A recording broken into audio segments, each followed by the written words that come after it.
Hello and welcome to another update where I have scenery, or some scenery.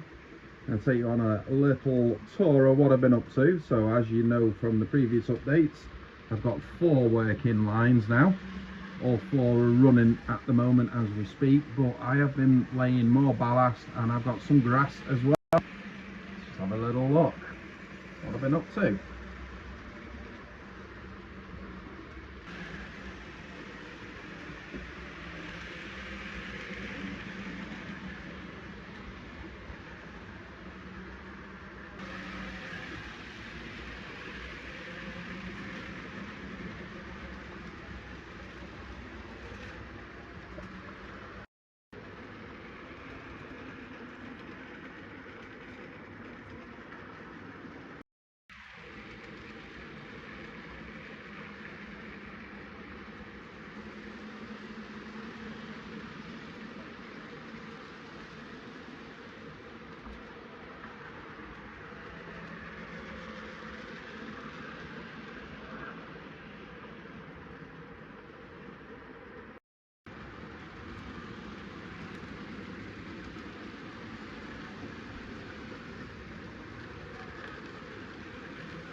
So there we go, yeah, starting to take shape.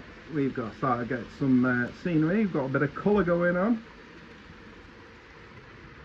Obviously got some workers, some cows, 2 little cars. There's no theme to this, I'm just throwing everything at it and hoping for the best. It's my layout, I don't care, I'm just going for it. Never built one before. For a first attempt, I'm very happy. So yeah, I'm going to have some more trees, a lot more trees, sorry, going on in the background there. Hoping at some point to maybe build some sort of like little docking yard in that section there, where that siding is. And then this front board here, I'm going to somehow put some sort of station, maybe city scene in. basically winging it, hoping for the best. But yeah, very happy. So there we go, update complete. That's where I'm at. Thanks for watching. I'll see you all very, very soon. Ta-da!